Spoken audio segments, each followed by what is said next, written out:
Good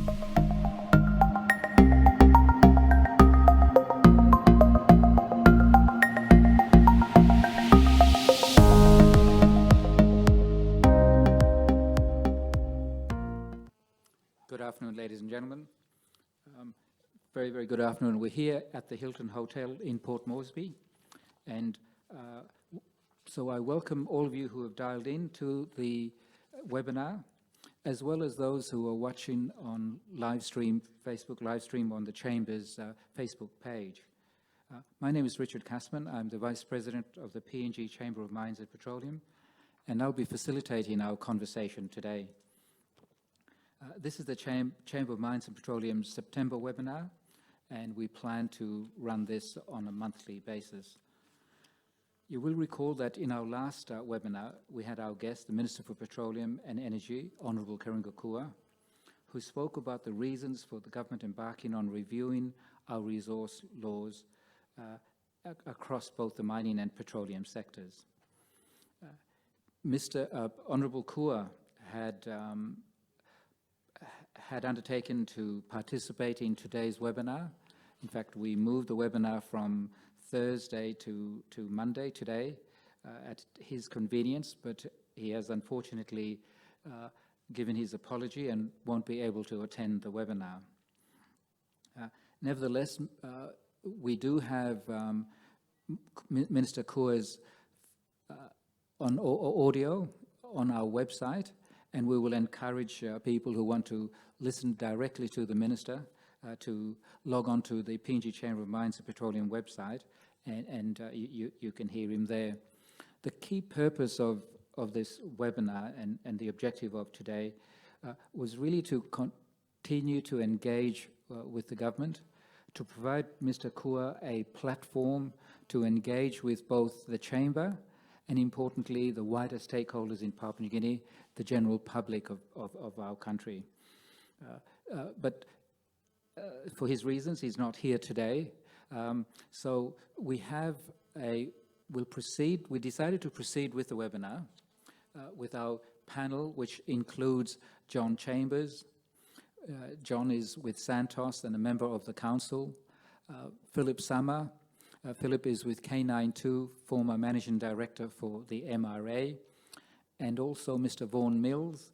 He's a experienced senior lawyer with Cause Chambers and Westgarth, with tremendous experience in law in Papua New Guinea. And we've asked Mr. Arthur Somare. Most of you in Papua New Guinea will need no introduction, but it is real. We're really pleased, Arthur, that you're able to join us. He's here in his capacity. He's a former Minister of State, a very experienced Minister of State and Member of Parliament. Importantly, Arthur was leading ministry in the development of the PNG LNG, and he'll bring to this conversation that experience and background, and a wider background just as a leader of our country. So we welcome you, Arthur, and thank you for coming in at very, very short notice. So the format, ladies and gentlemen, is that I'm going to ask some questions of each of the panelists. They'll speak for 10-15 minutes, and then we'll go into a conversation. And I really want to encourage a conversation, and the discussion will go as the topics develop. I'll allow a little bit more freedom as we go through that, but we do have some structure in the discussions. So, John, I'm going to start with yourself.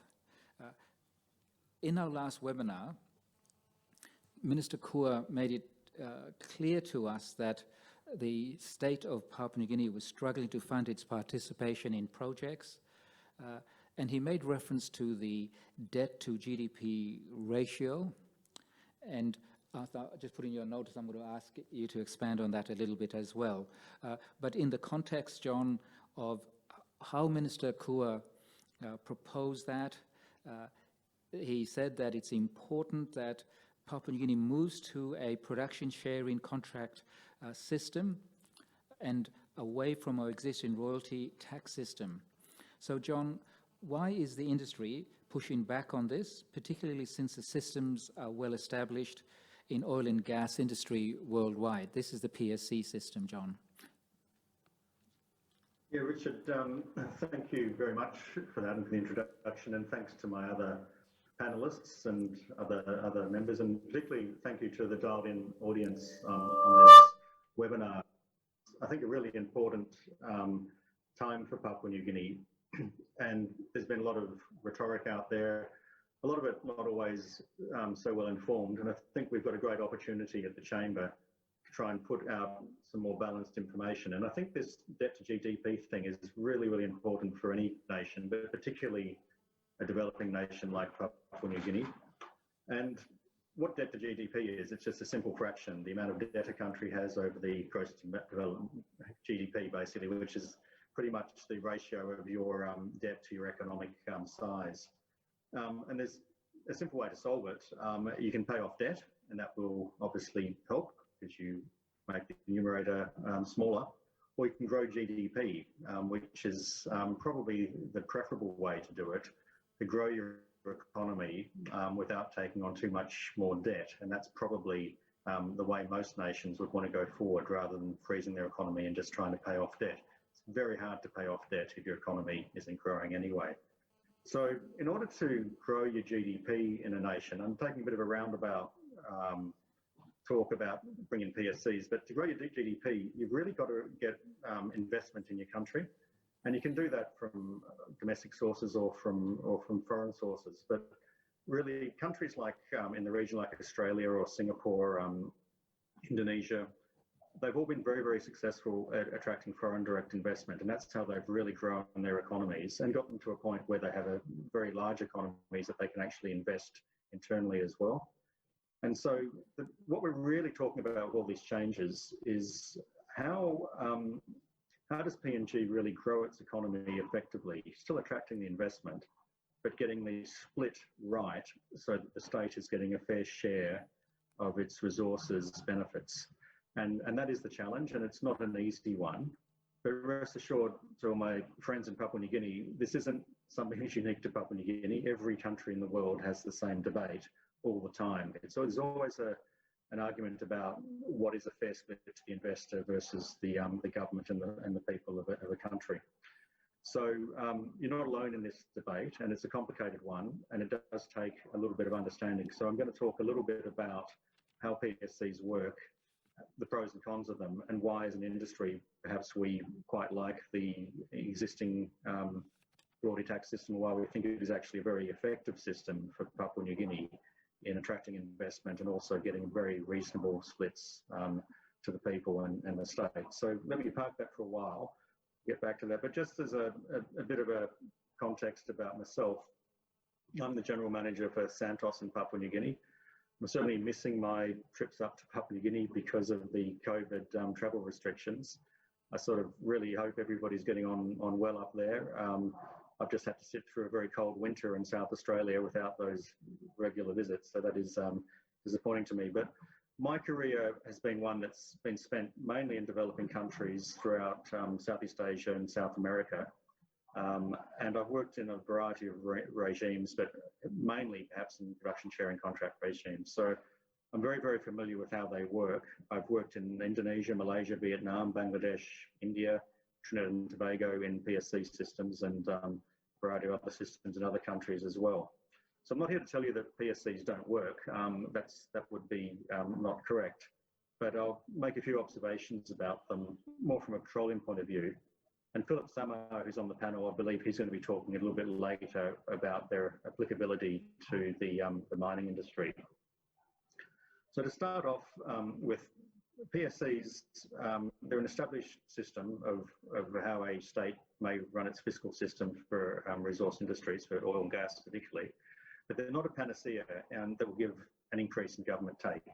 Now that's the number one thing you've got to understand. If we're going to discuss moving to a PSC system, we really need to define what that system is. Every PSC defined is slightly different for different reasons in different countries, depending on risk and prospectivity and cost of operating in those countries.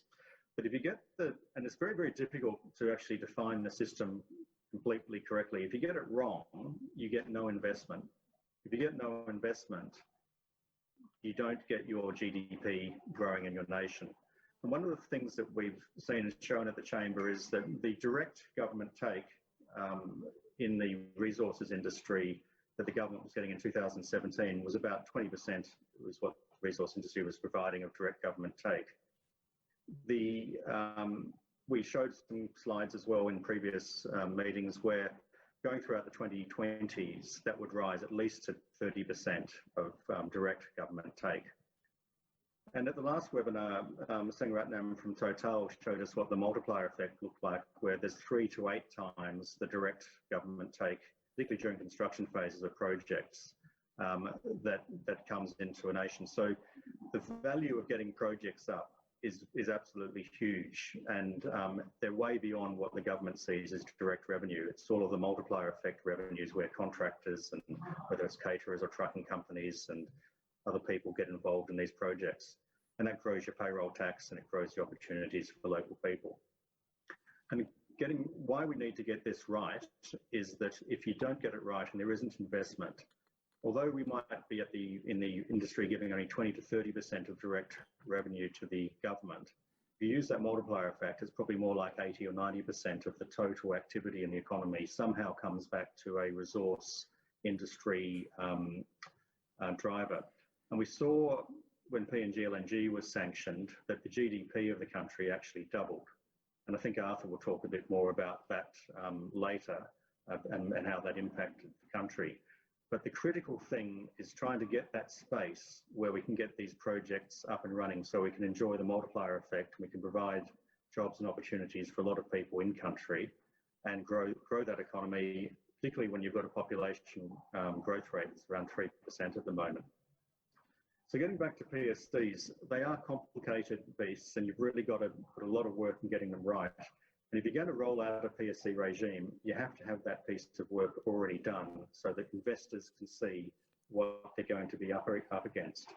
Now, how a PSC basically works is that it's a mechanism that allows an investor, who we'll refer to as a contractor, to come in, develop or explore first, find a resource, develop it. And then when production starts, you've got a mode called cost recovery mode, and then a second mode called profit mode.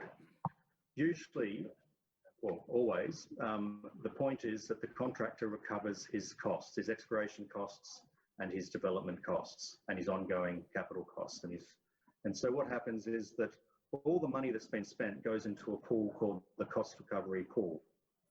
Now, generally, but this hasn't been defined in PNG, 80% of the revenue or more in the early stages of a PSC will go into into paying off that cost pool. So most of the cash flow goes to paying the investor early in that project life. And then as you get that investment paid off, you get into profit mode, and usually the split then flips, so it's more in favour of the state. So later in the project life, when the investment's paid off, the splits are bigger to the state. And the point of that is it's not too dissimilar to the present system that you've got in PNG, where in the initial years of a project, the state take is really through the Kumul vehicle, Kumul Mining, Kumul Petroleum. I'm more familiar with Kumul Petroleum, obviously. And in that first few years of the project, 22.5% goes to the Kumul MRDC vehicle. And then later on, as the project gets paid off, you also get tax coming on as well as that Kumul stake, which lifts you up 30% tax rate in PNG to around 50% take. The PSC will basically do the same. The early take will be maybe 10% of the revenue during cost recovery, 20% of the revenue during cost recovery will go to the state, to the Kumul vehicle, and then later on, as the splits change, you'll get a larger share going to the state vehicle. And then that state vehicle has at its discretion pays money into consolidated revenue or not. In most pure PSCs, the contractor won't be taxed, but there's variations on all of these things. Some PSCs also have royalties and some don't. So the important thing is to actually get to really better define that structure so investors know already what they're up against. Otherwise, it's going to be very difficult for people to invest. So you may ask, given that the position, well, what is the difference between the two? The big thing that's an advantage to the state, and Minister Kaur was quite eloquent in stating this, is that in the royalty tax system that we have in PNG, state, when it comes into the project, which is post-exploration, has to pay its share of the sunk exploration costs. And also, on top of that, the state has to pay its share of the project development costs along the way. Now, that's obviously led to problems in Papua New Guinea with how to finance that participation of the 22.5% equity in at least petroleum projects, and it would be 30% in mining projects. So the PSC seems like an easy mechanism to avoid that, because basically the state doesn't pay until it pays effectively out of production revenue going forward. My thoughts on that are that I think as an industry we need to recognise that this is an issue for Papua New Guinea, and I think Minister Kaur has been very consistent in stating that. But if you look at historically in PNG how projects have been financed, particularly if you go back to Kutubu, basically Kutubu was a royalty tax system, the existing system obviously under the Oil and Gas Act. And in fact, the PNG stake was actually carried by the developers and paid back out of production. So in a way, in royalty tax systems, you can actually build in this PSC mechanism anyway without having to really change things. And we've already done that on the Kutubu development. We didn't on PNG LNG, but on the Papua gas agreement, I believe, I'm not party to that, but I believe that there's been elements of that built into the Papua gas agreement.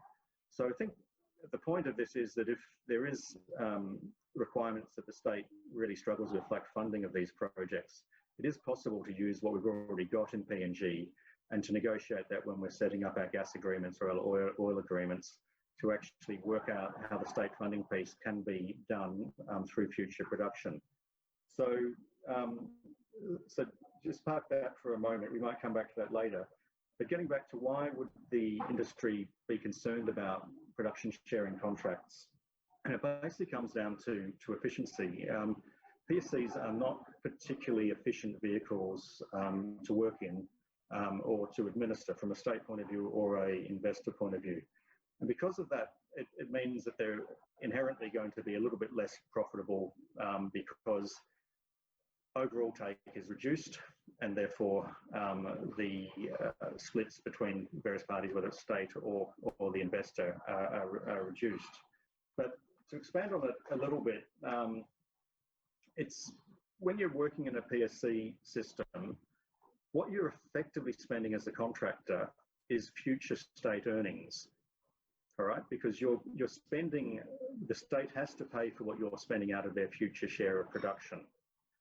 And once the project's up and running, if you're continuing to spend capital on a project, as most projects do, it's not an all up front, you have some continuing trailing capital. Every bit of capital you spend along that way is effectively taking part of the state share out. So anywhere you work in a PSC system, the state very, very quickly becomes very incentivized to try and reduce anybody's expenditure. And it sets up a vast trail of auditing, expenditure, how the budgeting process works, lots and lots of fairly complex decision-making process. And those decision-making processes tend to slow a development down. For example, when we were running at Santos, a business in East Java in Indonesia in a PSC regime, we also had a similar business in Western Australia, which is a royalty tax system. If we had a smallish gas discovery near facilities, in WA, we could tie it in within 6 to 12 months, and Indonesia would be 3 to 4 years, because just the decision-making process going through government was that much slower, or through the PSC regulator was that much slower. And that is always the case in PSCs. It's very, very hard to do things quickly. And as time ticks on, investors basically losing money, losing rate of return. And so investors tend to not enjoy those sort of arrangements. Also, because of that, it means that the investor, if he's going to invest and he knows that things are going to be a lot slower, is going to have to get a bigger split. And remember, the investor's slightly handcuffed here in that he might want to invest in the country, but at the end of the day, it's not an emotive decision. It's purely a value decision on whether he can invest, get his money back, plus a certain level of profit, a rate of return that is acceptable to his shareholders and his bankers. And if you can't get that calculation to work, the investor just won't be there. So if you're going to go for a PSC regime, firstly, you've got to really be very, very careful to have it very well defined so that everyone understands what the playing field is. This hasn't yet happened in PNG. There's been no definition given of it.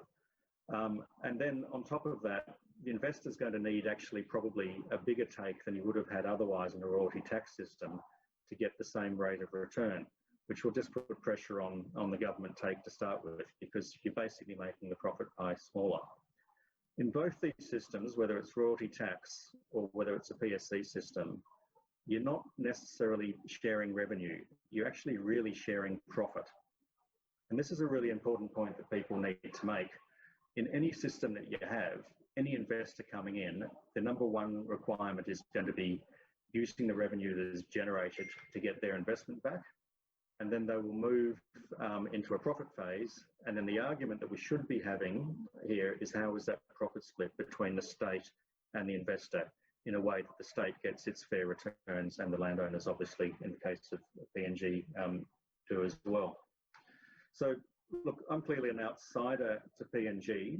I've worked extensively in PNG as an exploration manager back in the early 2000s, and more recently as Santos's representative on PNG LNG for since 2012.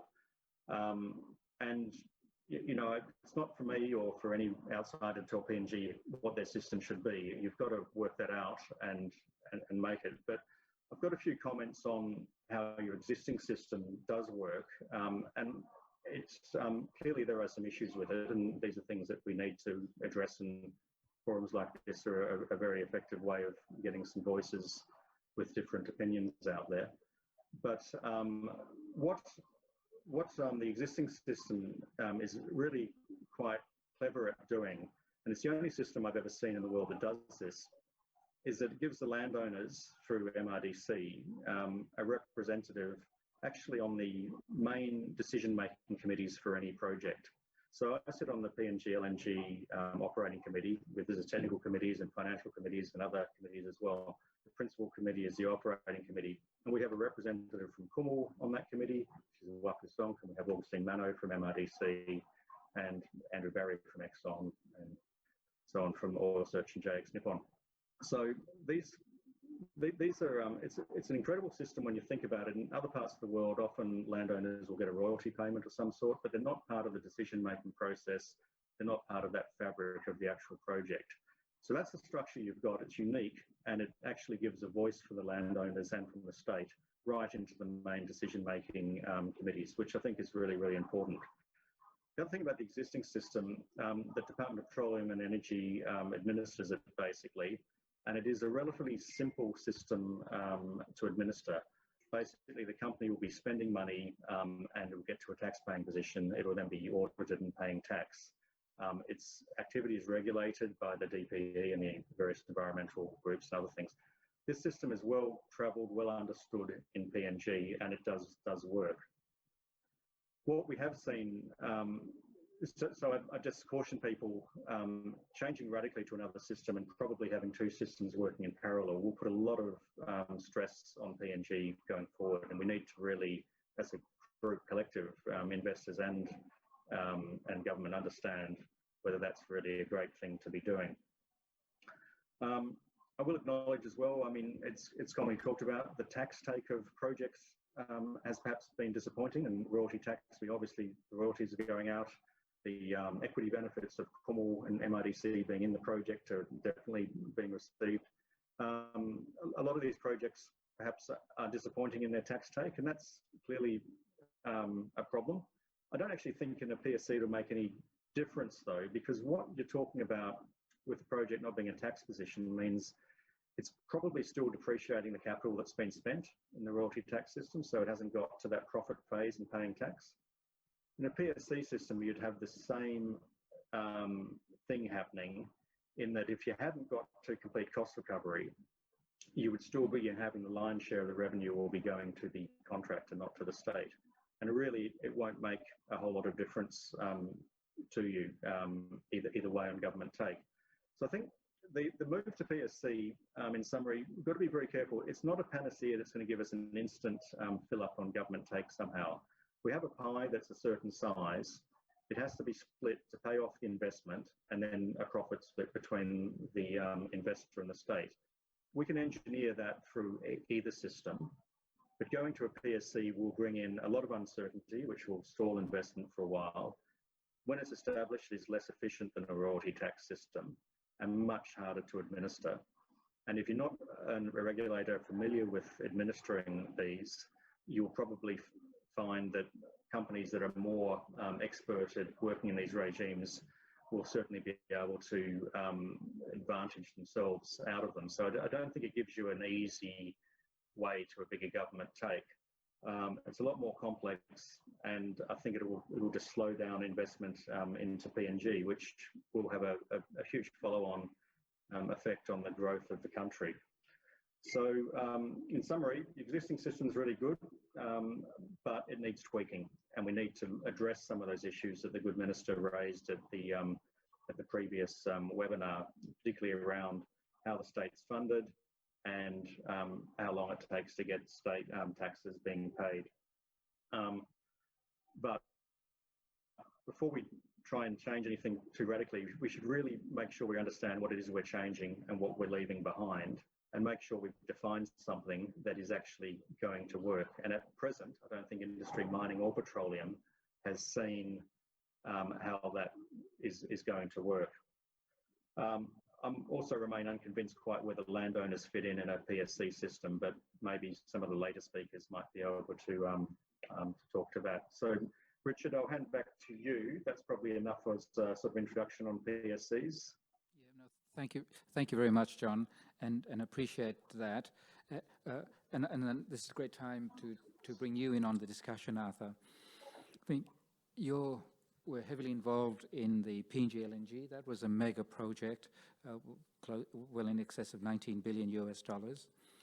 And it had a large impact on the economy of Papua New Guinea, particularly during the construction phase. And there's no doubt it had a great effect on our GDP as well. And I know you appreciate Minister Kua's concern about this ratio, and I understand it was recently increased to 45%, the debt to GDP ratio. And so with that background, Arthur, could you just explain how we were able to bring along PNG LNG, and then just share some of your views with, in hindsight now, and what you would believe is good to move Papua New Guinea forward?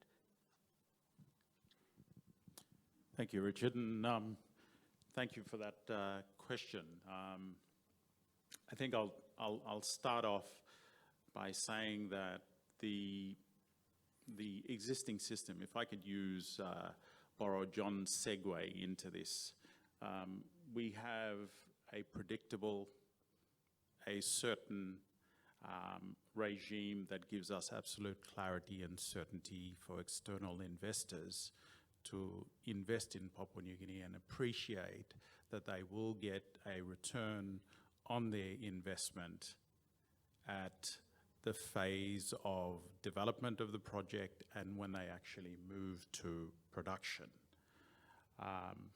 And it's absolutely critical that Papua New Guinea continues to develop and strengthen existing laws that it has to woo that foreign and direct investment into Papua New Guinea.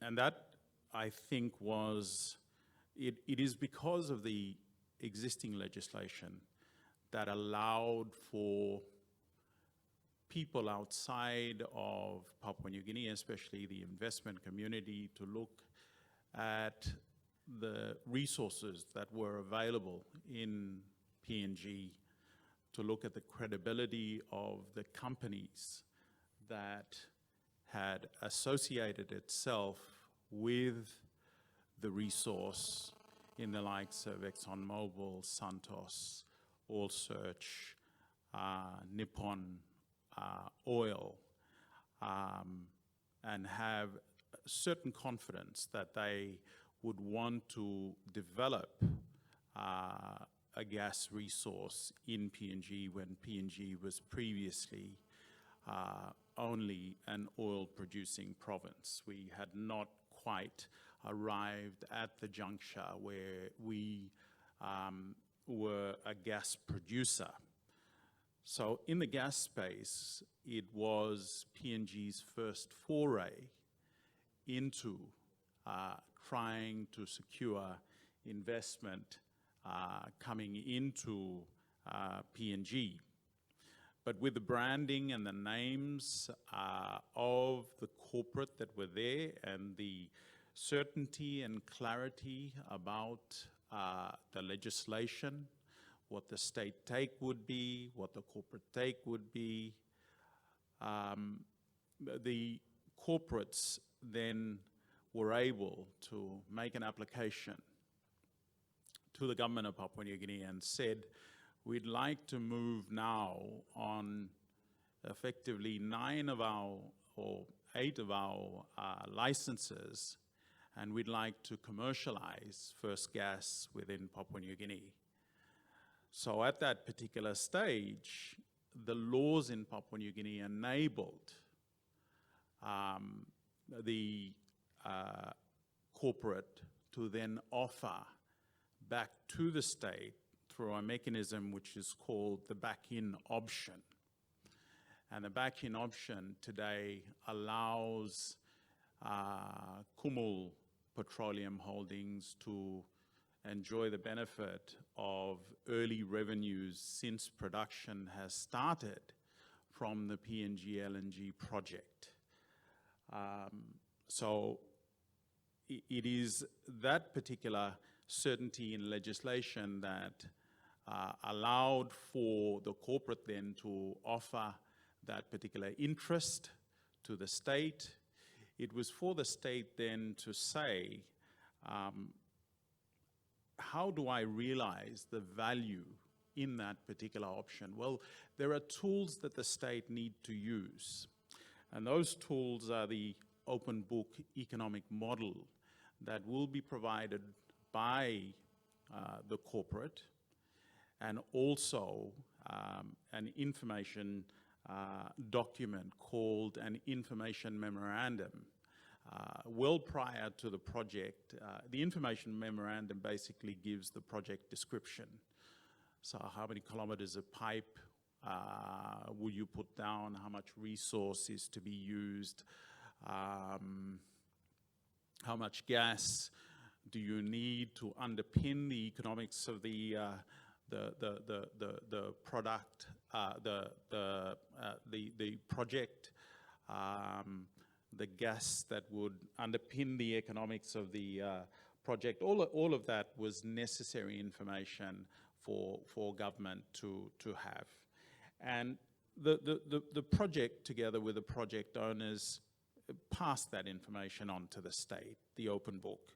So the open book allowed the state to see how its equity interest, how much its equity interest would return, and how you would finance the project as well.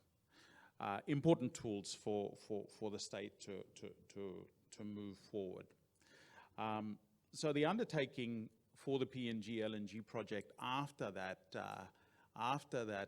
decision that the corporates decided that they would move forward to commercialize first gas in PNG was for PNG now to say, okay, how do we finance that particular equity option that we have? Do we take the full 22.5%? And I think a common mistake that is made in PNG is people think that it's an aggregated 22.5% that you take. No, it's per every license. So PDL 1 offers 22.5, PDL 7 offers 22.5, PDL 8 offers 22.5, so on and so forth, PDL 9 the same. But those rights were already utilized or not utilized in the Kutubu project. So in the Kurupu project, they had already exercised those back-in rights, so the number doesn't go up to 22.5, it is actually 19.4 as a consequence of brownfields that had already worked those rights through. So you end up with a lower 19.4 as opposed to 22.5 if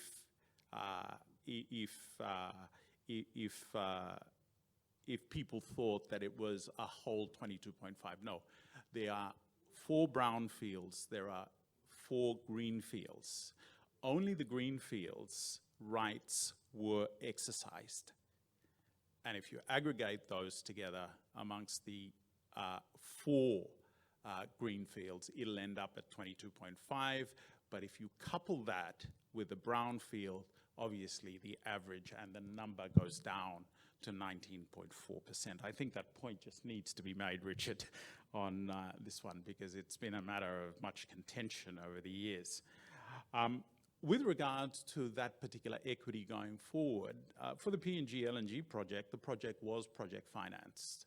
So in other words, external financing was necessary for it to come on. Every single party, including ExxonMobil, who had, I think, 33%, Oil Search 29% in the project. I think Santos, John, correct me if I'm wrong, was around 14%, Nippon Oil about 5% in total. MRDC, together with all state entities, 19.4%. If you aggregate all that together, that ends up to about that 100% that we're talking about. It's the state needed to fund and the corporates needed to fund. There's 2 fundings that need to be sanctioned. The first financing is the financing of the equity, so your share in the project itself needs to be financed in the beginning. So in around 2008, Peter Graham, at the time, who was SO Highlands, asked myself and the state basically to show the color of your money. So as a consequence of that, what does the state do? Do we go into consolidated revenue and take the money out there? Or do we look at another financing way of financing our interest in the project? And obviously, the policy of government at the time was very, very clear. You will not go into consolidated revenue. You will not sell down on the equity. You will not pre-sell any product from the project. Find another mechanism by which you can finance the project. We, in the Independent Public Business Corporation, from the General Business Trust, had a particular asset, which was the All Search shares, 196.6 million shares that were trading on the Australian Stock Exchange at the time, I think around $4.70. So the state then, together with Treasury, decided that it would be feasible that we could leverage such an asset, find the appropriate financing mechanism to move forward to raise the necessary financing to find the equity interest in the project. The project itself, being the project owner, would finance the project financing side. So Exxon led that particular round. They had essentially 7 ECAs, export credit agencies from China, Japan, United States, Italy being SACE at the time, and Australia's own EFIC that also financed. So you had 7 ECAs and 21 commercial banks. I think for the PNG government utilized the All Search shares. It then structured its financing through what is called now the exchangeable bond and raised the necessary financing that was required to finance its equity interest in the project, and that was around 1.2 billion US dollars at that time to take up that 19.4% interest in the project. Now, I think the question of Richard talked about the debt to GDP ratio and the impacts of the project onto PNG. There is obviously two impacts.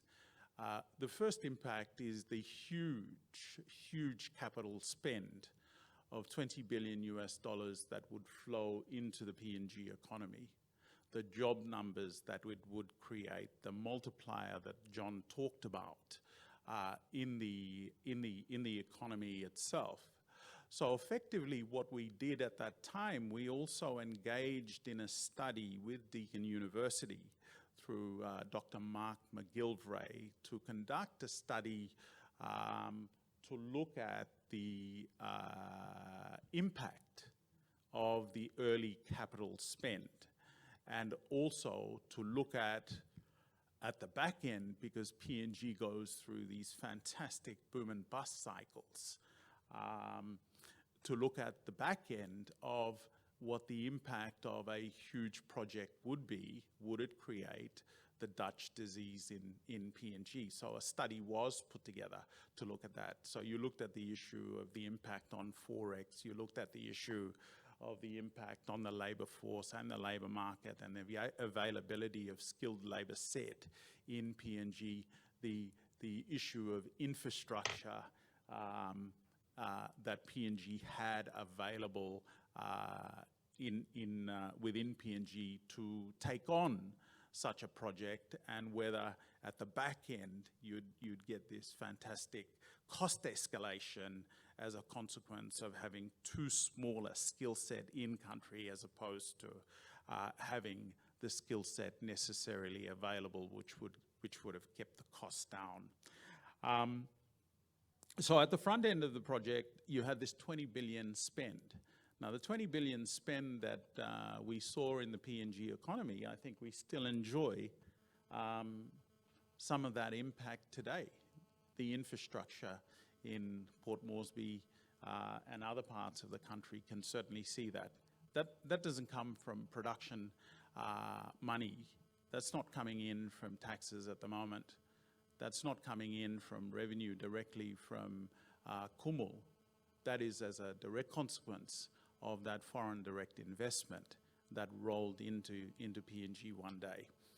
And I think the backstory, Richard, associated with this is that in 2002, PNG had a drop-dead date for the Octedi mine closure.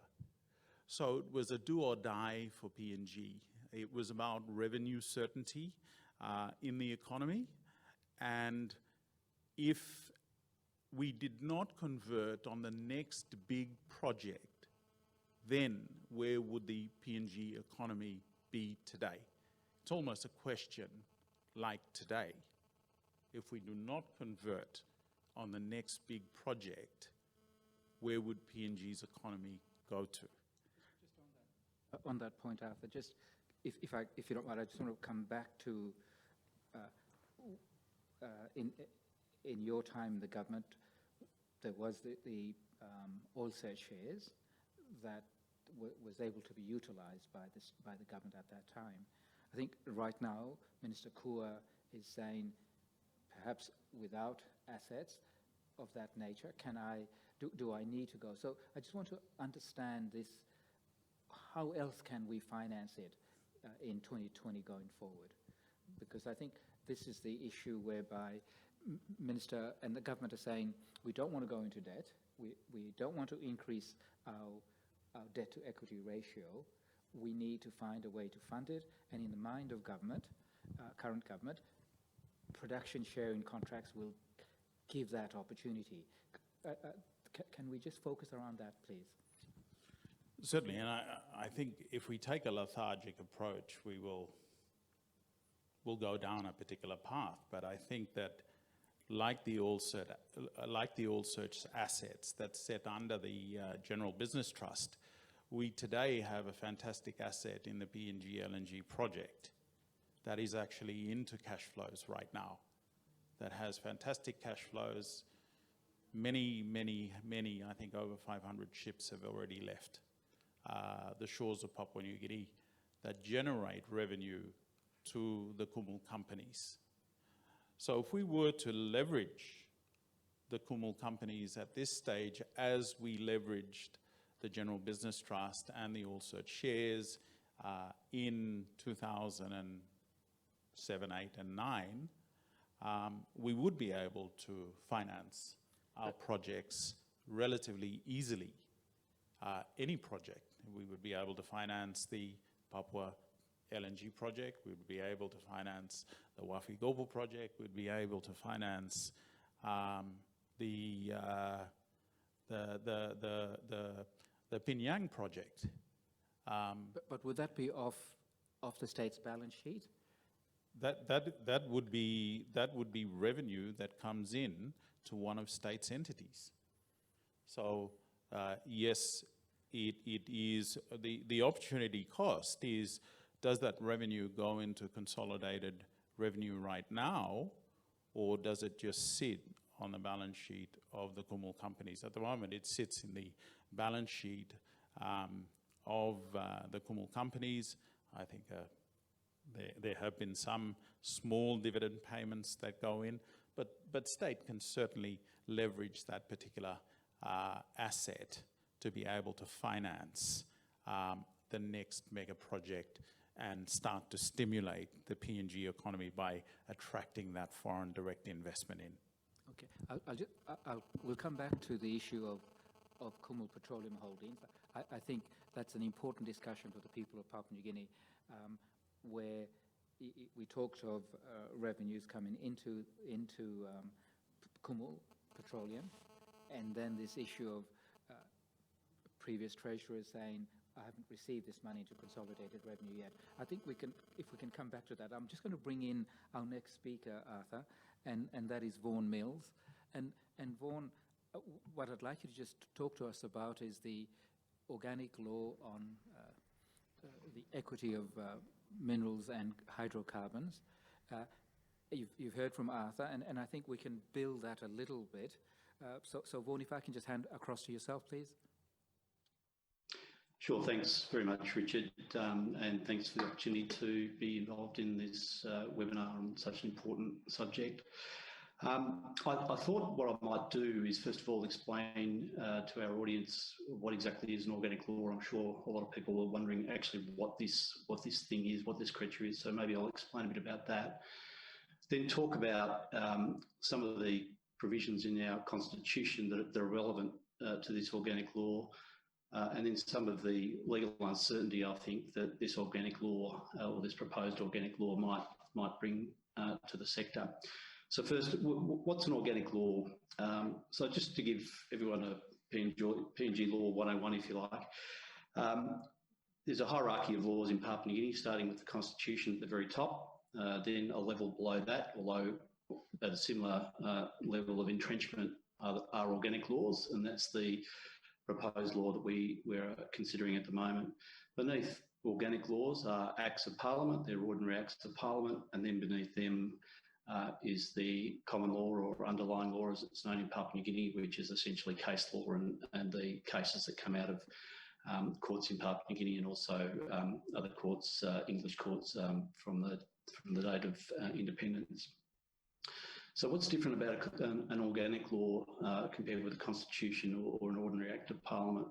Well, an organic law is not quite as, is not superior to the constitution. So the constitution is superior over any organic law. So organic laws need to be consistent with the constitution. They can't do things that the constitution doesn't allow them to do.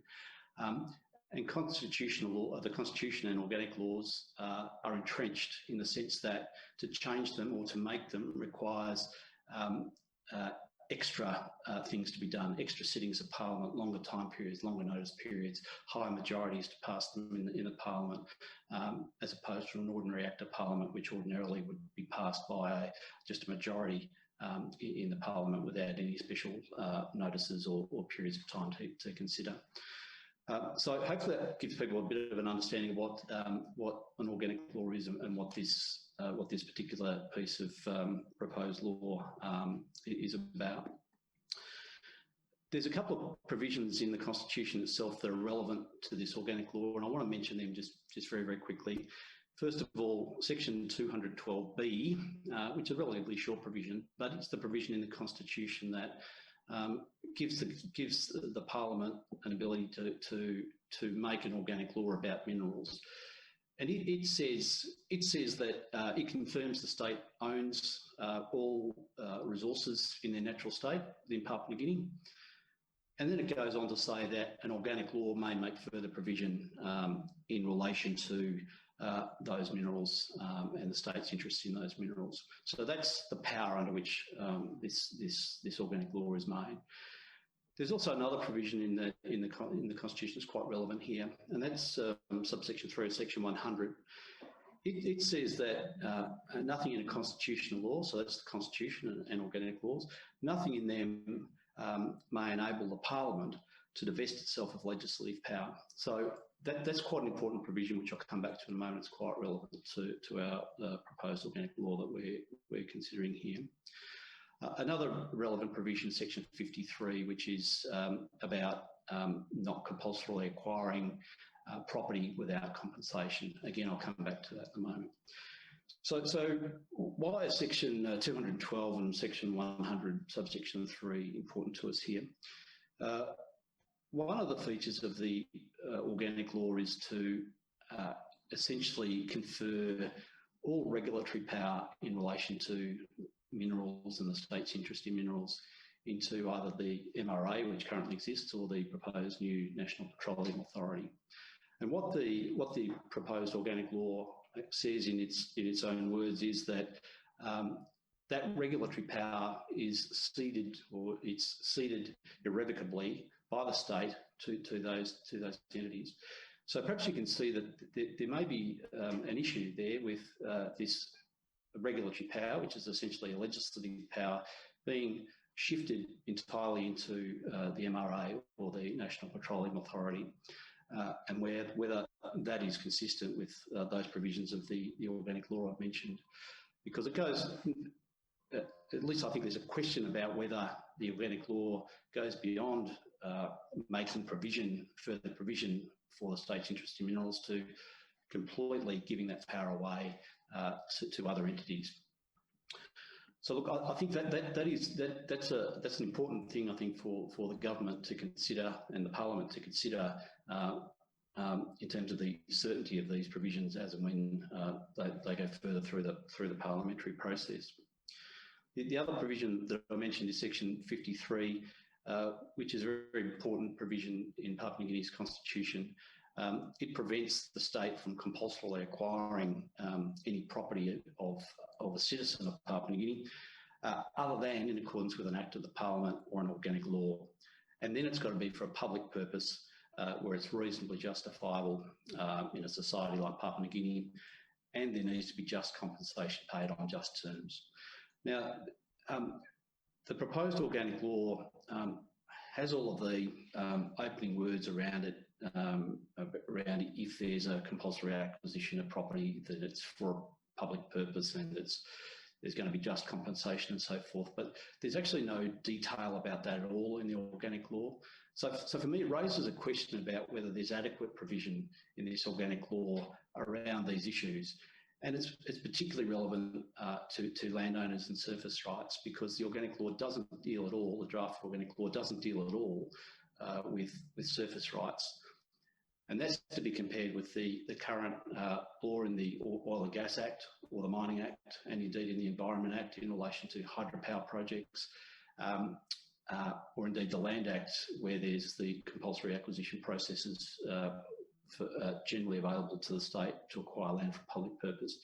All of those laws have quite detailed provisions around the process for compulsory acquisition, the compensation that needs to be paid, the basis on which it's payable, and so on and so forth. And they're all now well known, well tested provisions that have stood the stood the test of time. What we seem to have in the organic law is a shift away to all of that regulation being shifted onto a decision-making body such as the MRA or the NPA, and then ultimately to the Kumul nominee as and when it takes ownership of a particular project. I think coming back to some of the points that John Chambers made and Arthur made around the need for certainty in natural resources projects. These projects, I think, as we all know, are very, very complex technically and commercially, and of course also legally. And I think what Papua New Guinea has at the moment is a very well-developed, well-considered, robust regime for the development of resources projects, whether it's oil and gas, whether it's mining, whether it's hydropower, whether it's forests and so forth. And it deals with all of those really important things that the Constitution requires us to deal with around how taxes are imposed, how we deal with acquisition of property, how we compensate people who are affected by the projects. What the organic law, the draft organic law, seems to do is do away with a lot of that existing infrastructure. And coming back to the point I made earlier about the organic law ceding irrevocably all regulatory power in relation to the state's interests in resources and in mining and oil and gas, it's really not clear at all what is the extent of this ceding of power. So if it is effective and it doesn't offend the constitutional provisions, it begs the question: well, how broad is this? How broad is this conferral of power on these regulatory bodies? Does it include, for example, power in relation to environmental permitting? Does it include power in relation to taxation? Does it include power in relation to granting of surface rights and therefore compulsorily acquiring rights from landowners? So I think, look, they're all open questions, and there's no detail at all about any of those matters in the draft organic law. And so when you're coming to permitting and financing these major projects, which are difficult enough as they are, and extremely complex already, and already carry large amounts of risk, it seems to me that quite a significant legal issue in the draft organic law is moving from what is relatively certain system to a quite uncertain system, because there are at the moment so many gaps, and it will only make it more difficult, I think, for projects to get to the stage of being permitted. So Richard, I might break there, and maybe if people have questions, we can come back to them later. Thank you very much, Vaughan. I do want to come back to that aspect again, but I'm going to, we've got a few questions coming in, and I think one of them, John, I'm going to come back to you and then pull you in, Arthur. Just also at this point, Philip Summer has dropped out. He was dialing in, and I'll get an indication when he's back on air again, because we do want to talk about the mining side as well. But John, in some of this, in a lot of the public discourse at the moment, and the people of Papua New Guinea are saying that why it sounds illogical that the state has to participate upfront in the sunk cost in the exploration at decision time. So why can we just speak about that, John, about how else can Papua New Guinea get engaged in this? I'm aware that when a company comes in on either the mining or the petroleum side, there is the exploration side, then you go on, in our business, the retention side, as you develop and try to understand what is under the ground and how one's going to develop that. And that could take 20 to 30 years, John, which is a large cost. But for the people of our country, they're saying, yes, but we own this anyway. Why do we have to pay? Can you just expand on that and probably draw on some of your international experience on that aspect, John? Yeah, Richard, that's a good question and stuff. And actually, I've been looking at some of the questions that have been coming in while other speakers have been making their points as well. And one of the things I'll just address before that, because it was a question that was while Arthur was speaking, you know, there's one of the people in the audience asked, you know, what did PNG LNG actually spend in country? And so just to give you a few stats on that, there was 11 billion kina spent in PNG for PNG LNG, of which 3 billion kina was spent with local land codes, and returns to the PNG government to date more than 10 billion kina, and that's, you know, we'd all love that to have been more, but we've had periods of low oil price post 2014 when it started up. We've had a major earthquake in 2018 that interfered with production, and again low prices. So anyway, hopefully that answers the question of one of our audience members earlier that was on the that I know is coming up on the screen there. But anyway, getting on to your question, Richard, which is actually a really good question, and I think it's something that people feel quite passionate about in PNG, because it's been portrayed as if that that somehow the government, when it licenses acreage in the royalty tax system, effectively gives everything to the investor, and the state loses control, and then the state has to buy that back to get into a project, and then pay to participate, and that doesn't sound right. And of course, it's not right, because that's not actually how it works. And I think after this, maybe Vaughan can go on a little bit more about ownership and transfer of ownership and how that really works. But what I would say about it is that I'll just give you a bit of an explanation of how this works, whether it's in a royalty tax system or a PSC system. In both systems, when the government wants to get some activity and exploration and gets people, that means people going out to find a resource, whether it's minerals or petroleum, in both systems, the investor will go out and they'll shoot seismic or do surveys and drill wells or drill mining holes, whatever it is that they do. And they'll spend millions, tens of millions, in our case in petroleum, hundreds of millions, if not billions of dollars on doing that. And so that's money that's been sunk a long time before production. For example, Hides, which is the backbone of PNG LNG, was discovered in 1982, came on stream a little bit in the late 90s for the local power project, but mostly for PNG LNG, effectively came on stream really in 2014. So big gaps in oil and gas, and also in mining, between the exploration spend and the mining spend. If you want people to actually invest in exploration, find resources in your country to help you develop it, you've got to take into account those long timeframes and the amount of money that people have spent.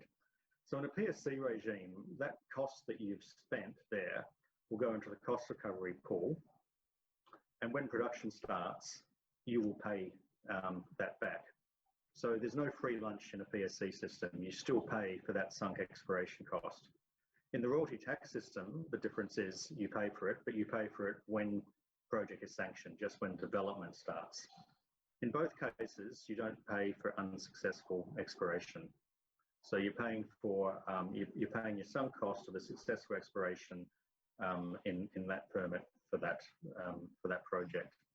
So both of them are very similar. Again, it gets back to what I said at the in my opening answer. Is it's all about the mechanism of funding it. The PSC, you pay for it out of production in later years, so less revenue in later years. In the royalty tax system, you pay it up front as part of when you enter it.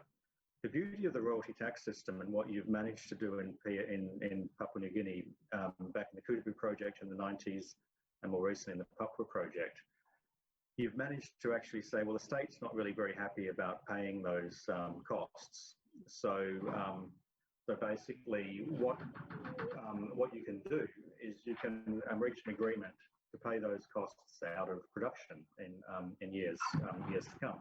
So the same mechanism that the PSC's got has been and can be built into the existing royalty tax system, just through negotiations when you construct your gas agreement or your oil agreement, or presumably your mining agreement.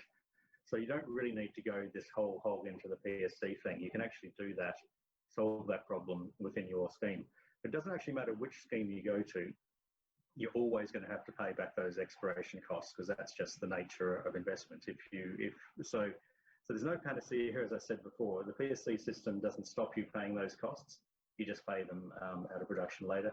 The royalty tax system, you pay them, but we can potentially, industries open to having those deferred and paid out of production as well.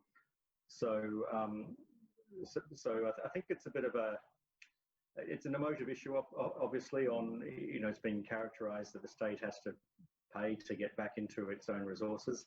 I don't actually think that's really valid, but maybe if I hand back to Vaughan now, Vaughan can maybe explain how custody transfer occurs in the various schemes, and that might be something that people will be interested in. Yeah, thanks, John. Look, it's a really interesting issue, and I must say I've been a little perplexed at. I think one of the great advantages of the PSC regime has been said to be that title sort of remains with the state through the process. Under the current law, it's slightly different for mining and oil and gas. In mining, the Mining Act says that title sort of once the miner mines the resources, it becomes entitled and owns them, and then can sell them. Then in oil and gas, it is slightly different, where the developer has a right to sell the petroleum that's recovered and produced. And ordinarily, there's a provision in a gas agreement or a petroleum agreement that determines the time at which title passes to the developer. So in petroleum, the question of when title passes is generally a matter determined by agreement between the state and the developer. You don't need legislation or a completely different regime to actually deal with that particular point. And then in the mining context, it would be a relatively small change to the Mining Act to alter that act to a similar regime where it is by agreement between the state and the developer as to when title transfers. I suppose what's important in terms of title and ownership of the resource from a project efficacy, from a legal standpoint anyway, and I suppose also a commercial standpoint, is that when the product is sold, when it's exported, when it's sold to buyers, buyers want to know that they get title, and lenders want to know that if their securities, if they want to call their securities as a default, that they are able to get access to the resource so that they can enter into possession and sell the resource to be able to recover their debt. All of those things, it seemed to me, that they're very properly and appropriately dealt with under the current regime, and I think it can be accommodated equally under a PSC regime. But I'm not sure that you need to move to a PSC regime to cover this particular issue of the state retaining ownership. All of the same issues will in terms of giving security to lenders, transferring title to buyers, will be exactly the same under either system, and to the extent that it's perceived that there needs to be a tweak to the current system for the state to retain title all the way through to the value chain, at least until the passage of title to the end buyer. I think that's actually very easily dealt with without having to completely readjust the system.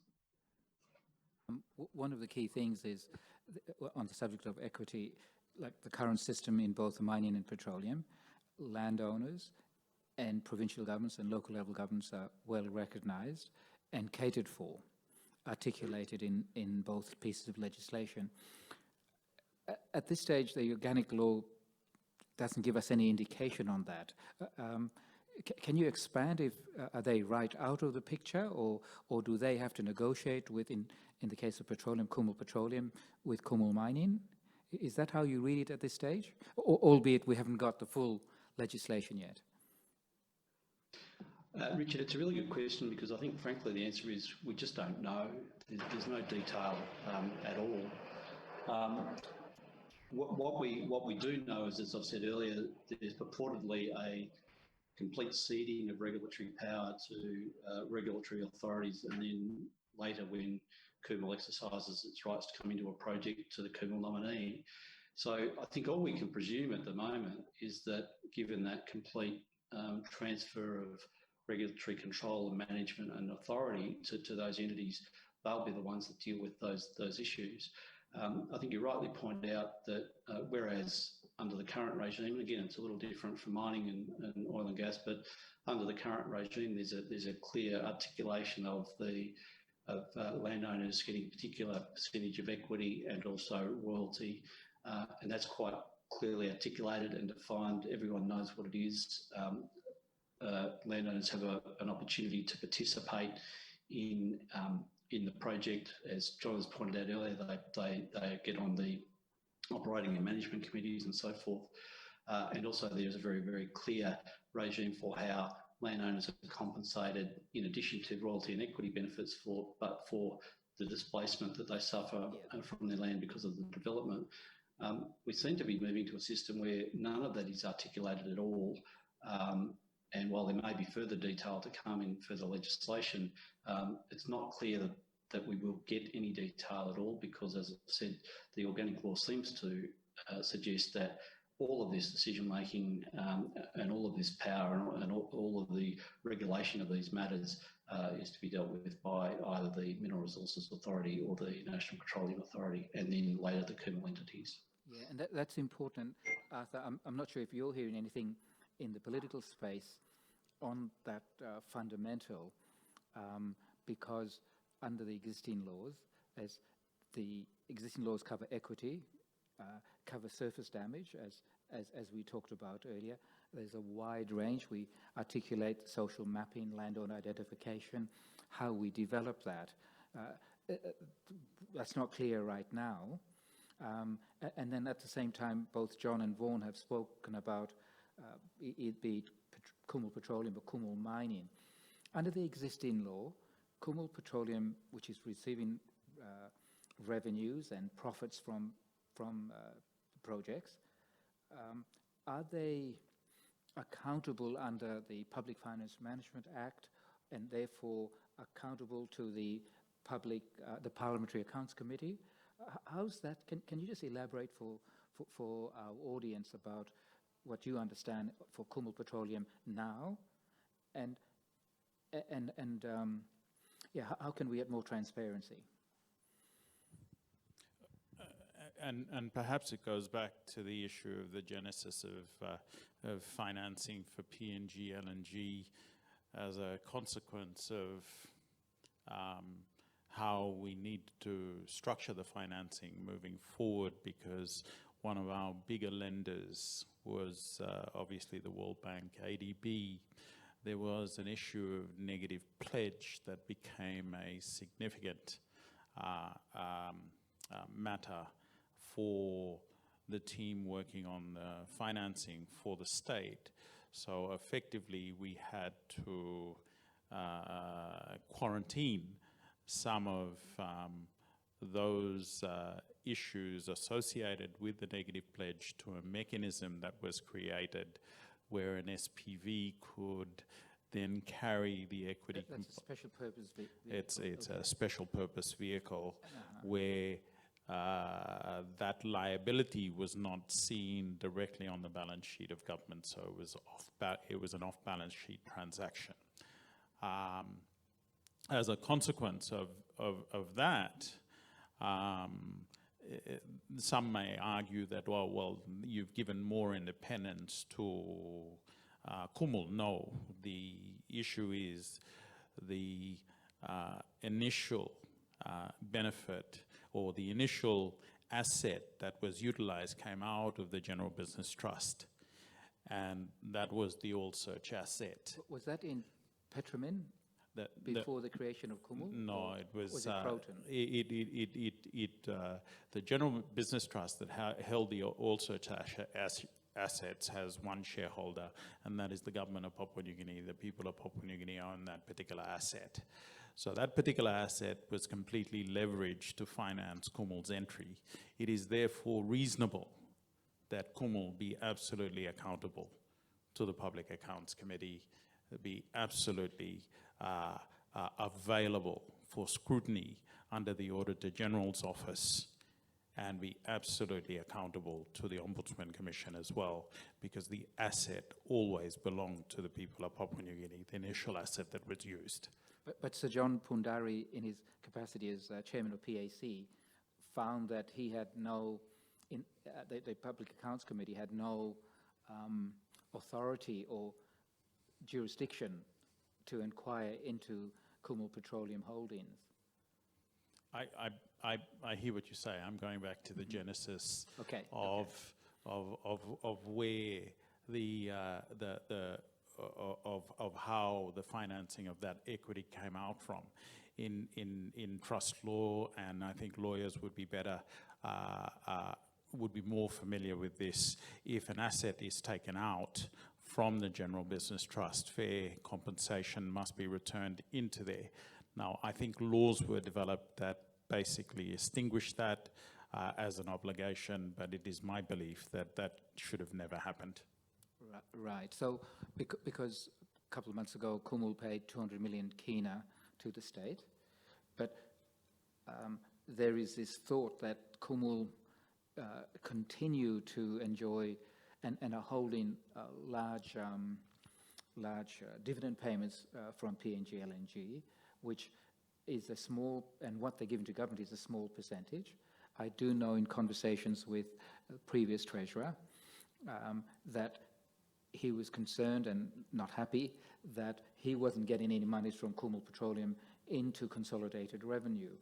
And I thought that was relatively simple for government to fix, but it doesn't seem to be. So how does more come out of a consolidated revenue into, come out of an entity like Kumul Petroleum or an entity like Kumul Mining to come into that? Because the discourse now is we're not, people are not long, PNG LNG, people are not on the gold projects.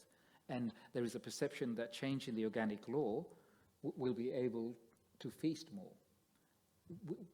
Can we clarify that to our people, Arthur? Yeah, no, absolutely. I think that the production started, I think the first cargo left PNG on the 31st of May, 2014. The state has a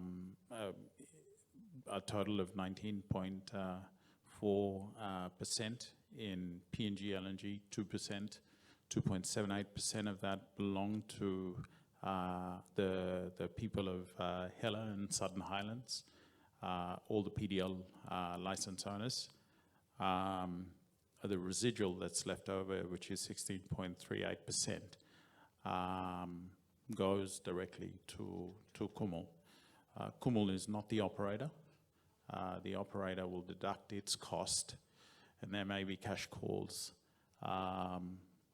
continued cash calls by the project at a certain point in time, but there should be revenue coming out from production. This is quite distinct from the anticipation of the state generating taxes, and that would become the function of obviously the open book economic models and the financial models that are available to Treasury, so they can assess potentially when the first tax would roll in.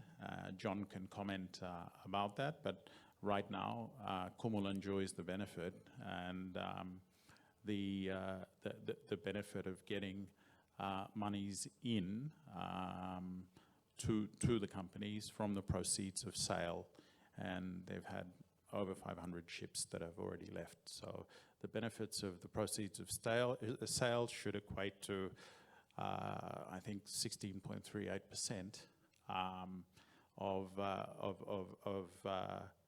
sales proceeds. So would that be, say, for the ordinary man in the street, are we talking 5 billion, 6 billion kina of that that may have transited through Kumul since first cargo? I think the owners are better John would be in a better position to talk about that, but I would suggest that the numbers would be about as high as in the 5 billion mark. Kina. So John, pick up that hospital pass as a partner of PNG LNG, because. Sorry, let's get off mute there. Richard, I can probably answer that one.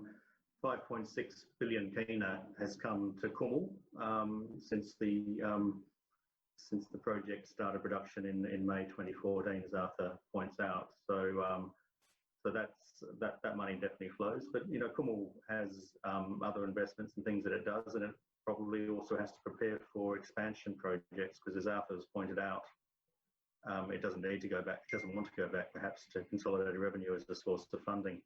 But so Kumul runs itself very much as a independent company, which I think was always the vision of Kumul Petroleum as a state oil company, which is an admirable vision.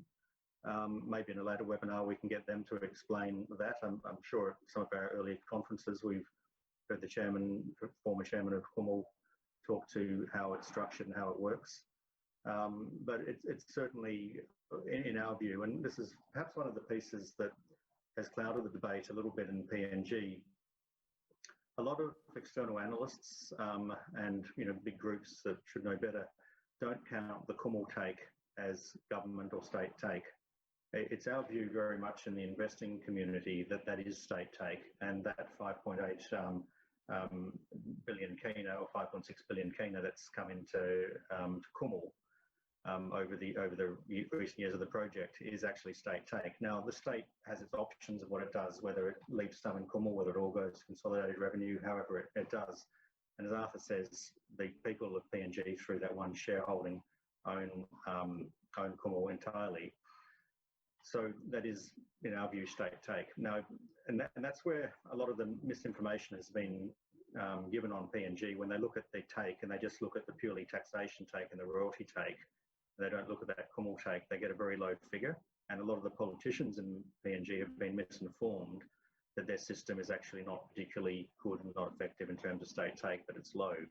But when you actually consider that the Kumul is state take and you build your calculations and your evaluations around that, you'll see that the state take in PNG is very, very close to 50% as it stands at the moment, which is pretty competitive by world standards. In Australia, for example, the state takes around. Sorry, John, 50% of what? Sorry, 50% of the profits.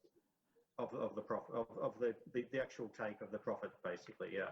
Based on the shipments of cargo going out.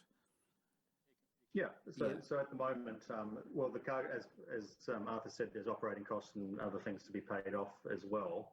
But of the money that's been is being liberated to the project, ultimately, once taxation and everything cuts in over the life of the project, it'll be very, very close to 50% state take in PNG. Okay, so for PNG LNG. So back to this concern about the lack of taxation. Just explain for the audience, PNG LNG's financing will be paid up or retired depending on the price of oil and gas, but it's estimated, is it 2025, 2026 at this point? And after that, large taxation revenue will fall to Papua New Guinea, in addition to what Kumul are getting at this point in time. Are you able to just expand on that, please, John? Yeah, okay. It's a bit of a complex thing, and I'm not an accountant or a tax accountant by any means. In 2018, when I showed the presentation at the Chamber Conference, which I think is available on the website, I hope it still is, we could see that under the oil price scenarios that were modelled back at project sanction time of around $70 a barrel or whatever, we'd have expected 4 years or so after production started to begin to pay tax on PNG LNG. And basically what happens is the capital, that $20 billion that Arthur referred to, that's on your books and you're depreciating that. That's in the royalty tax system, the mechanism of how you effectively get that money back. So you don't really pay tax because your income isn't large enough, particularly in times of low oil prices. Had we had high oil prices, we would have been in PNG LNG paying tax probably as early as year 4 after production. But with the lower oil prices we've had, the extra spend due to the earthquake, and the taxation payment time has moved to the right a fair bit. We're still in the process of depreciating a lot of that $20 billion, but we're beginning to get to the point where our actual profits are proper profits, and various companies will start paying tax. Now, each of the joint venture partners will be in a slightly different tax-paying position due to for historical reasons, but that tax payment will start coming throughout the 2020s. So that's what I alluded to at the start when I said that when we look at 2017, we see that the resource industry as a whole, that's mining and petroleum, was paying about 20% of direct government take. If you assume the prices as they are about present day, we will be going, PNG LNG will become a significant taxpayer throughout the 2020s, and you'll be getting up to 30% of direct government take will be coming out of the resource industry, just neutral of other projects. So there is still a lot of growth in taxation take to come. And the back half of these projects, whether they're in Australia or they're in Papua New Guinea, is where the government tax take really comes. Now, in PNG, you've obviously been aware of that. That's why you've got this Kumu equity that gives you this equity take up front that gives you early cash flow. Now, interestingly, in Australia, they don't do that. So the only taxation take you get in Australia is this government tax and some royalties up front.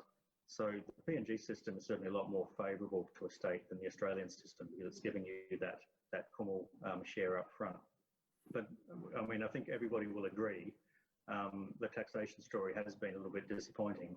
And that's actually a reflection that overall the project's been a bit disappointing, not on the engineering, construction and the fantastic achievements, but the prices have actually been lower than perhaps we anticipated back in 2009 on sanction.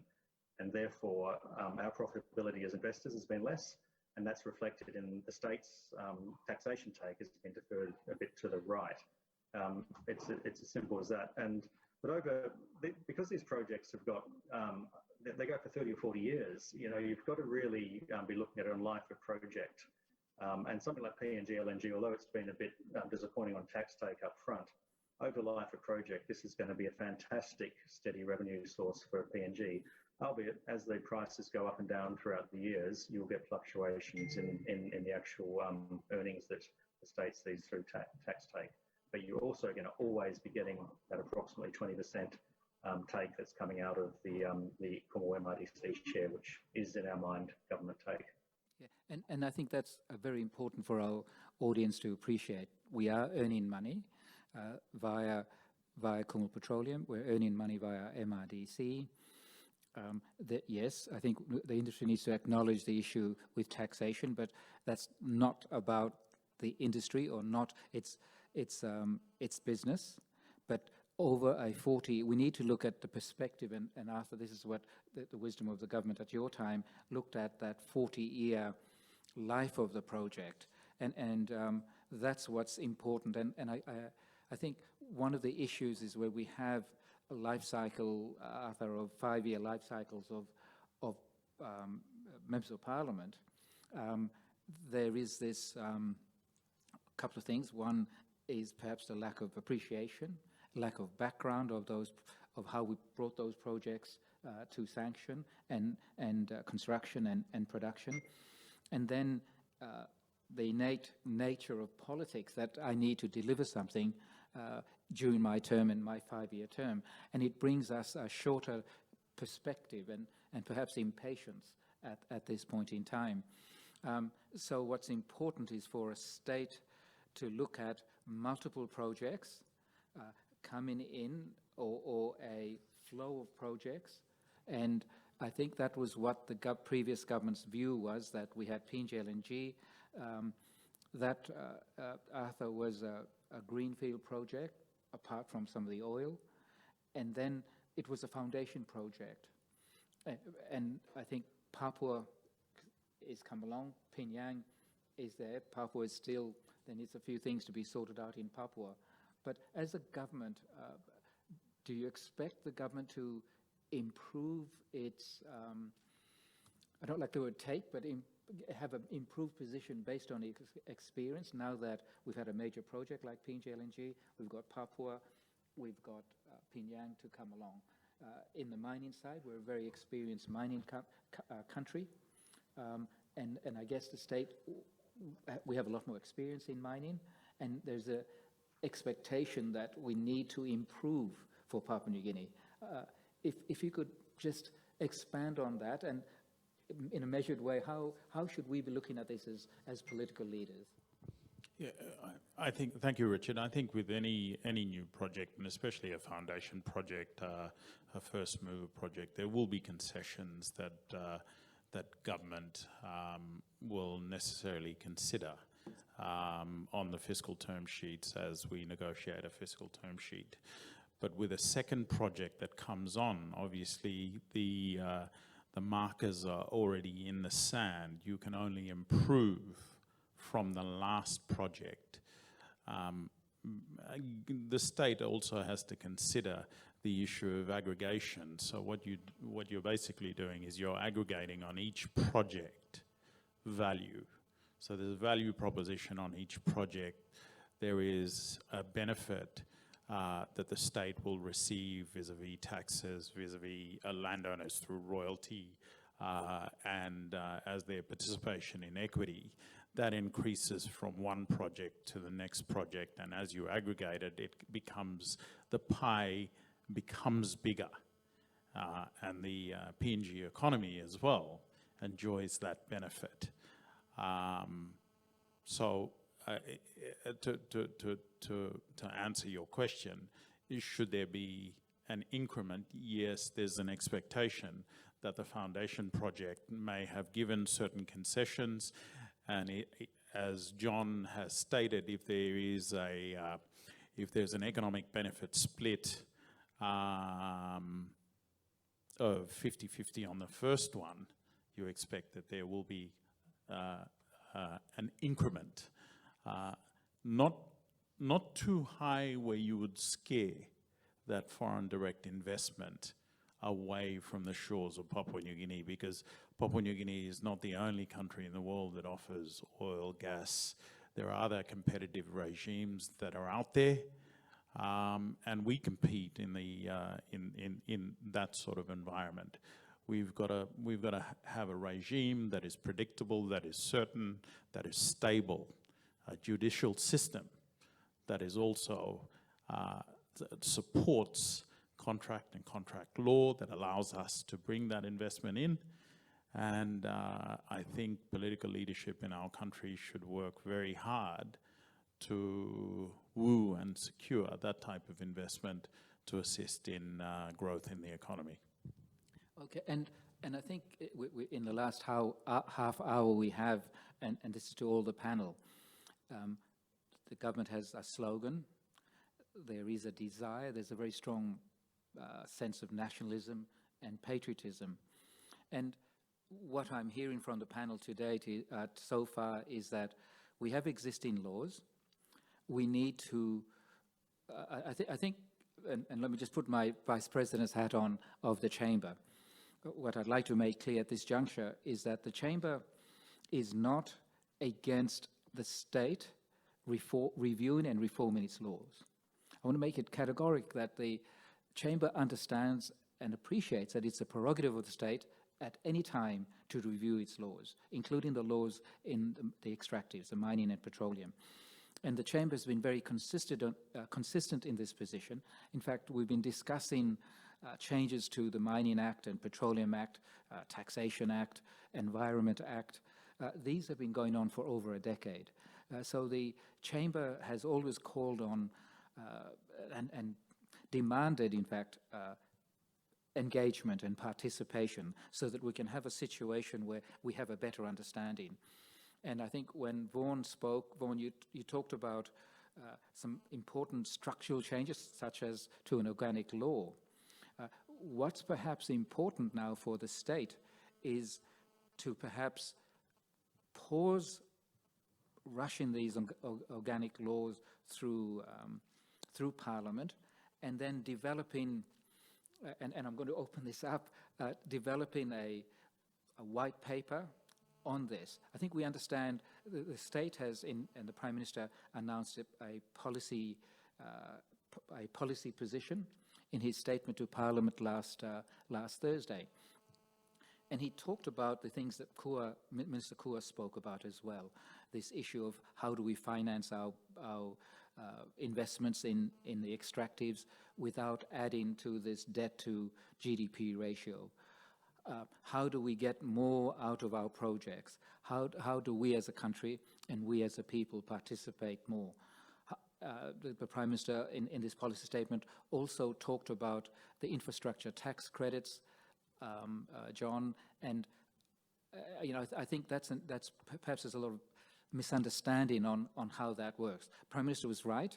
When you talk about an infrastructure project, and they've been used for a number of very important infrastructure in the country, he's right in that it was taxpayers that paid for the football stadium in Boroko. It was the taxpayers that paid for the infrastructure around APEC. And the Prime Minister is not incorrect in that statement. We need to be able to explain to our people a little bit more about that, so there's this general understanding, including amongst members of Parliament and political parties, non-parliamentary wing as well, Arthur, so that we can come to a really good decision. And I think one of the big issues I see where we're at now is a lot of that uncertainty, because with due respect, the Minister Kua has come out and he has, through a gazettal, described his law, and he's indeed given notice to Parliament last week of the organic law on ownership of minerals and hydrocarbons, but without a white paper which gives a little bit more information and structure. This is causing this lot of confusion. And John and Vaughan, in this time, the consequence is that investors are very concerned about this lack of certainty, don't understand about, okay, do we hold these projects, do we put the handbrake on projects, and do we hold until we understand what the organic law is going to look like, and what under the organic law, the new mining legislation and the new petroleum legislation is going to look like. We understand from Kua's statements in that the equity will pass to Kumul Mining and Petroleum. That's what we've heard in the discourse. But underneath that is what's causing a lot of uncertainty.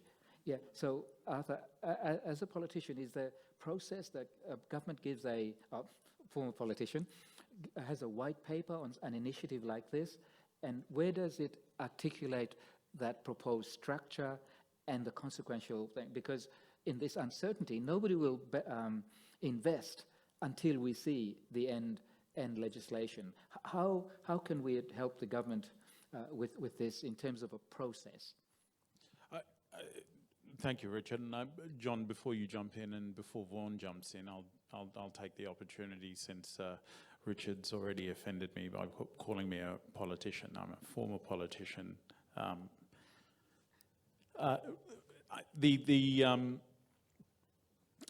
I think the core issue for government at this stage, when it comes to stakeholders, obviously one stakeholder in any license that is issued in PNG, you have multiple stakeholders. You have the state, who is a stakeholder. You have state entities that are stakeholders. You have obviously the corporate, who is the stakeholder. But there is an important stakeholder, and that stakeholder is the landowner. I think John mentioned already, and I think both John and Vaughan mentioned the issue of landowners. The landowners, by virtue of the fact that they will continue to own the land at the date of the expiration of any license, the land does not transfer back to the state. The land stays with the landowner. At the start of a mining development project under current legislation necessitates that a development forum is called for, where the views and a consultation process takes place, where the state, together with the corporate, will hear the views of the landowners through this all-important concept of the free, prior, informed consent that is necessary for the project to secure and the government to secure its social license to operate on land that does not belong to the state, that belongs to traditional and customary landowners of PNG. That consultation process is absolutely critical, because the landowner itself, through this type of consultation process, would be able to then enter into an agreement which is an enduring agreement that will stand the test of time and will not necessarily be challenged because they have been consulted first as to the issue of access onto their land, the displacement of the people from that land, and for one of a better word, to occupy that land for the mining period or the petroleum period. And for access onto that, there must be fair and reasonable compensation that, or a benefit that must be accepted by the landowner and must be offered by the state. Under the existing legislation, the regime is relatively clear. A royalty rate of 2% is given to the landowners. Under the existing regime, it is also relatively clear that the landowner also becomes not only a landowner, but he becomes a commercial owner, in that 2% equity is then given to them. That's 2 and 2. That's 2 and 2.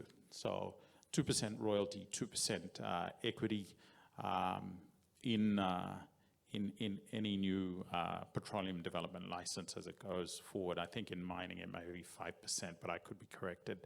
And I think Vaughan can correct me if I'm wrong on that one. But there is the issue of royalty that is given to the landowners for the issue of access, that access to the use of their land. And there are also significant other agreements, such as under the mineral legislation, you need a compensation agreement to be signed off first before corporate, the state or otherwise can enter onto your land. You also need a resettlement agreement to be signed off first. Those two agreements become the pillars that support a mining development contract to sit on, because that and who owns, just on that, the doctrine, who owns the minerals or the gas or petroleum? The state owns that, or the landowners?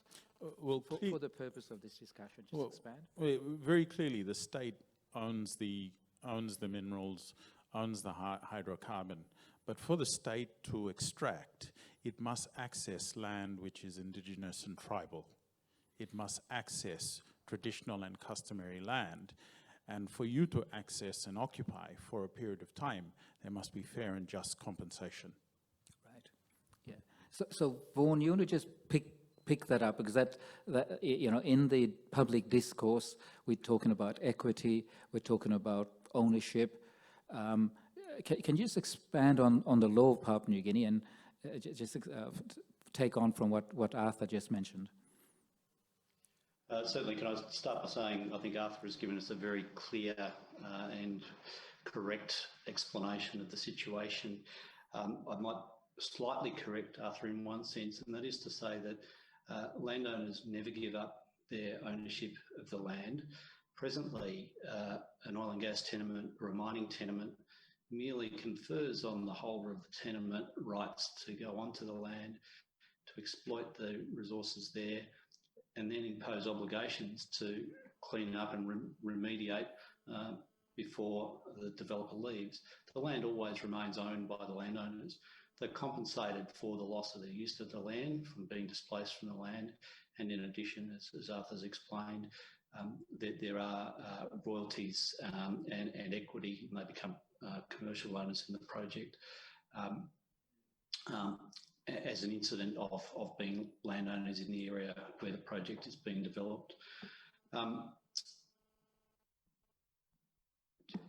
Arthur talked about the differences in mining and oil and gas. The various interests are prescribed differently. They arise in slightly different ways, but and the amounts of them are slightly different. So in the mining context, generally the state's equity percentage is 30%, and there's a bit more negotiation with landowners as to what the landowner proportion of that equity is and how much the state funds. But I think, just to reiterate the point, and I think Arthur's made this point, that the present situation is very, very clear. There are rules, there are well-known rules. The landowners understand the rules, the state understands the rules, the developers understand the rules, and they work with the rules to get to an outcome. I can't imagine understanding, as I do, perhaps more intimately than most, the complexity of PNG LNG. I can't imagine an alternative legal system, particularly a PSC system, where you could achieve that same outcome, negotiating with however many thousands of landowners. I mean, just the landowner representatives numbered in the thousands at the development forum. So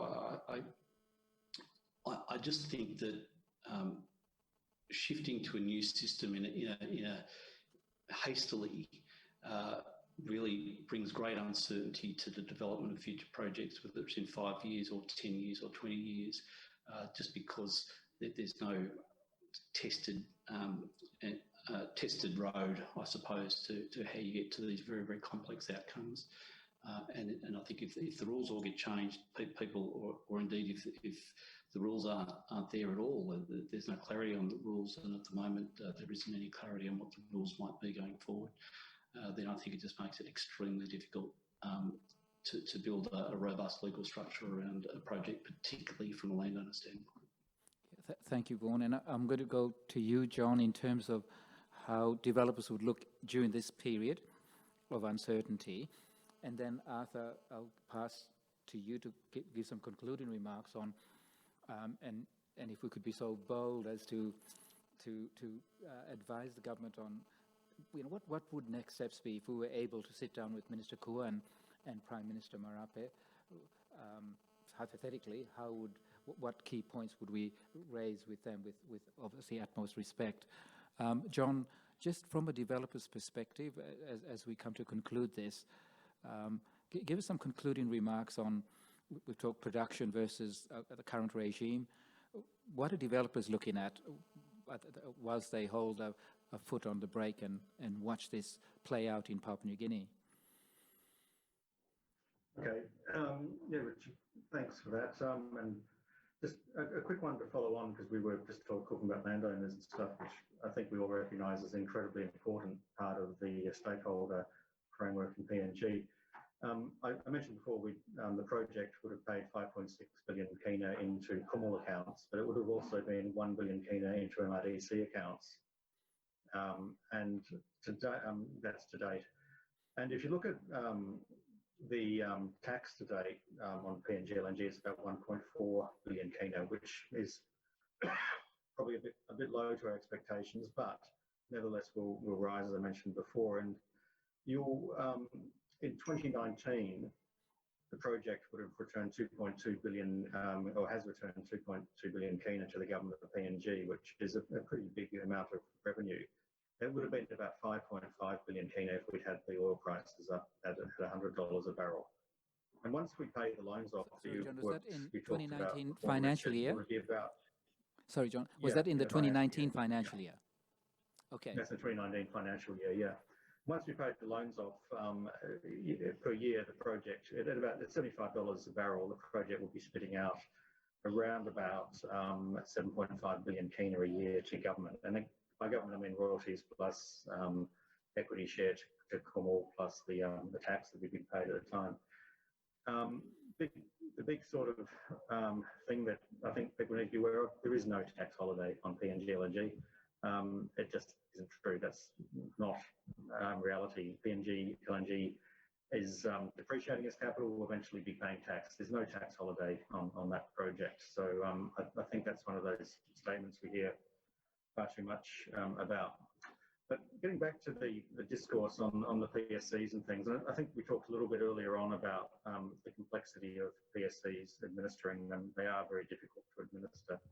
But what we haven't seen as an industry perhaps is if the government has a model PSC that they've formulated, and I'm assuming they must have a model PSC somewhere, what I would expect to happen is you'd run through your existing projects, whether it's Kutubu or PNG LNG or similar ones on the mining side, you'd run that through that economic model.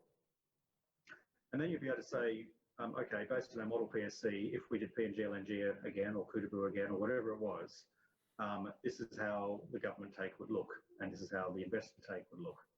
And if you did that, and you might have bigger government take, I would almost bank on it, you'd probably have smaller government take in reality. But if you did, then you'd have, if you did have bigger government take, the pie is split, it'd be smaller investor take. Then the onus would be to have a look at that investor take as a rate of return and see whether anybody would actually invest in that regime. Now, what I think is happening at the moment at PNG, there's a proposal to move to a new regime. Nobody has actually tested that regime against existing projects or against future projects.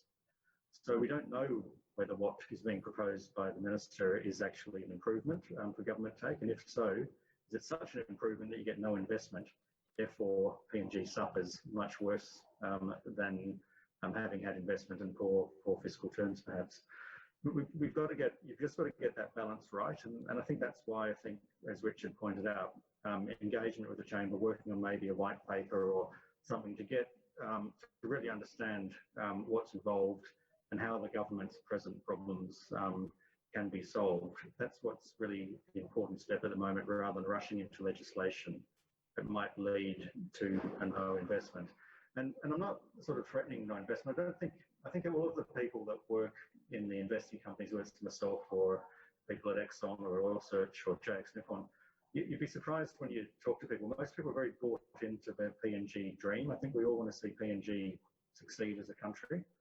I don't think we're here purely just to make money and to leave. We actually want to see the country get ahead and have good development. We actually want to see a PNG workforce that's coming along and is actually internationally competitive. And we look at the projects to date in the mining industry, often well over 95% local content. In PNG LNG already, I think it's 87% national content, and that's a very high-tech engineering project, and we've got a lot of fantastic nationals coming along in that project. The idea is to get these projects up so we can bring more national content in and really lift the capacity of PNG nationals. We don't really want to use expats in PNG if we can get nationals. That would be our preference all the time. So trying to get these projects up, getting the correct amount of training and technology transfer is really what we're all about. But the big but is, if that investor rate of return is not enough, it is just not possible for any of us to get these projects up. I cannot at the moment go to my board of directors with an exploration proposal for Papua New Guinea and say, hey, we should really do this. I see a potential for a big oil and gas field that we can develop. I could say that much of it, but when my directors turned around to me and said, well, yes, and show me how that works on a cash flow analysis and on a rate of return analysis, I would not be able to do that because I don't know what the proposed fiscal system is for Papua New Guinea going forward. So until there's some certainty in that, it's very, very difficult for people, even people like ourselves who really are bought into the PNG vision, it's very, very difficult for us to persuade our corporations to actually invest in PNG. So regardless of our good intentions, and I'm sure people maybe question them sometimes, but our intentions are to try and grow PNG in a positive way. We can't do that unless the equation is right. And so it's just so important that government and industry work together to try and get this framework correct. My personal view is that going the PSC route is not going to help you. Not that it can't work, but it is a very, very complicated route to go. It sometimes works in, or does work in oil and gas projects, which have got a big upfront capital and a big revenue stream. Very, very difficult to make it work in mining projects that have gone ongoing rolling capital. If I had more time, I'd explain, but it's basically to do with the fact that in a mining project, you're constantly having to put capital in, so you don't really get out of cost recovery mode. So the lion's share of the revenue is always going to the investor or the contractor. The state take can be actually quite small in such a regime. It makes these things then very, very hard to administer, because if you get into a PSC in a mining type project, and we've tried this in Indonesia in coal bed methane type projects in the oil and gas sector, which are similar to mining, it's very, very, very hard to get any significant state take. And so these projects you've really got to go through a different mechanism rather than a PSC. I suspect going these ways, going a PSC route on mining will be incredibly problematic for PNG mining industry. Going in petroleum, until you've defined it, we just won't be able to invest anyway. But even once you've defined it, it's going to be very complex to administer. There's a lot of people with a lot of knowledge about production sharing contracts that work on PNG, but there's not a lot of expertise in PNG on production sharing contracts. So if you're going to go that route, I would suggest the government really seeks some good advice, has a big period of consultation, and actually really understands the models they're proposing and how they will enable investment at the same time enabling fair PNG government take. Thank you, John. And I think you used the term modelling, and I know when you were Minister, you looked at the modelling. Excuse me. So just some concluding remarks on this. And as I mentioned earlier, if we were able to speak to Minister Kua and Minister Marape, give us 3 or 4 points that we could assist in this discussion. I think the consequences of a poor decision or a bad decision is not just felt by the 33 members of the executive government, it's felt right across the entire constituent representative. So 111 members of parliament will feel the effects of a poor or bad decision. And I think that's critical for us to pick up from and to talk about now, because that consultation process between the executive and the parliament needs to happen. Parliament must immerse itself in the details of the PSC. If it needs to conduct a cost-benefit analysis on that and compare that to the PNG LNG project on its cost-benefit, on a cost-benefit analysis there. It must also look at the plight of the landowner. They may be, they may need the assistance of government through an open book economic model or a financial model to tell them what the value proposition is based on them agreeing to have that type of development going forward. So consultation is key. Consultation in Parliament, consultation with the industry, most importantly, consultation with the landowners, as you will inherently move on to their land. For some cases, for 30 years, then extend for another 20. Life expectancy in Papua New Guinea, as you will well appreciate, is 54 years of age before an average male dies. Well, if a landowner had 50 of his years of his land been taken off him, he will only enjoy it for 4 years before he passes. Consultation is absolutely critical. So I would appeal to the parliamentarians. Your voices are important. Please speak to the executive government. And the executive government needs to reciprocate and listen to the constituent representative at the same time.